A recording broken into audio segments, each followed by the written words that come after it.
2 दिन ହେଲା ମୁଁ କିଛି ନୂଆ ପରିବା ତୋଳିଥିନି ମୋର ଛାତ ଉପରୁ ଆଉ କିଛି ନୂଆ ଗଛ ବି ଲଗେଇକି ଯାଇଥିଲି। ତ ସେଇ ଗଛ ଗୁଡ଼ା ପ୍ରଥମେ ଟିକେ ଦେଖିଦେଇଥିଲି। ତାପରେ ଆସିଥିଲି ମୋର ପନିପରିବା ତୋଳିବା ପାଇଁ।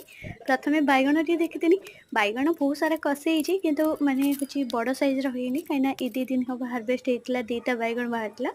ତାପରେ ଯାଇଥିଲି ଭେଣ୍ଡି ପାଖକୁ ଭେଣ୍ଡି ଏତିକି ମାତ୍ର ବାହାରିଥିଲା। ଭେଣ୍ଡି ଗଛ ତ ବହୁତ ସାରା ନୂଆ ଲାଗିଛି କିନ୍ତୁ ପୁରୁଣା ମୂଳି ଯେତିକି ଥିଲା ତାକୁ ଆମେ କାଟି ଦେଇଥିଲୁ ହାର୍ଡ ପ୍ରନିଂ କରିଥିଲୁ ଅଧା ଅଧିରୁ କାଟି ଦେଇକି। ତାପରେ ତାର ତଳୁ ସବୁ ନୂଆ ଛୋଟ ଛୋଟ କୁଆ ବାହାରିଥିଲା ଆଉ ସେ କୁଆଁରେ ହିଁ ଏବେ ଫୁଲ କଷି ଆସିକି ବହୁତ ସାରା ଭେଣ୍ଡି ଫଳୁଛି। ଯେତିକି ବି ଫଳୁଛି ଛୋଟ ଛୋଟ ସାଇଜ୍‌ର ହଉଛି କିନ୍ତୁ ବହୁତ ଫଳୁଛି। ଏଇଠି ପାଖାପାଖି 10 ଦିନ ହବ ଆମର ସେଇ କାଟିଥିବା ଭେଣ୍ଡି ଗଛରୁ ହିଁ ଆମେ ହାର୍ଭେଷ୍ଟ କରୁଛୁ। କାଟି ସାରିଲା ପରେ ଏପ୍ସମ୍ ସଲ୍ଟ ଆପଣ ଦେଇପାରିବେ ନହେଲେ ଆପଣ ବୁଷ୍ଟର ପାଇଁ ଆପଣ କିଛି ପ୍ଲାଣ୍ଟର ରିଗ୍ରୋଥ ପାଇଁ ଆପଣ କିଛି ବୁଷ୍ଟର ପାଣି ବି ଦେଇପାରିବେ। ଯାହାଦ୍ୱାରା ଆମ ଗଛର ରିଗ୍ରୋଥ ବହୁତ ଭଲ ଆସିଥାଏ ଆଉ ଯେଉଁ ନୂଆ ପତ୍ର ବାହାରିଥାଏ ସେଗୁଡ଼ାକ ସାଇଜ୍ ଆସିଥାଏ ଆଉ ବହୁତ ସାରା ଫଳନ୍ତି ମଧ୍ୟ ଆସେ।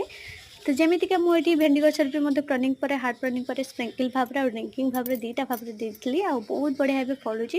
ତାପରେ ଯାଇଥିଲି କୁନ୍ଦୁଡ଼ି ଗଛରେ କୁନ୍ଦୁଡ଼ି ଚେକ୍ କରିଦେଇଥିଲି କିନ୍ତୁ କୁନ୍ଦୁଡ଼ି ଏବେ ବହୁତ ଛୋଟ ଛୋଟ ହେଇଥିଲା ଆଉ କାଙ୍କଡ଼ ବି ମାତ୍ର ଗୋଟିଏ ହେଇଥିଲା। ତ ସେ ଗୋଟିଏ ଆଉ କୋଉ କାହାରିକି ହବନି ବୋଲିକି ମୁଁ ତାକୁ ଛାଡ଼ି ଦେଇଥିଲି ବଢ଼ିବା ପାଇଁ।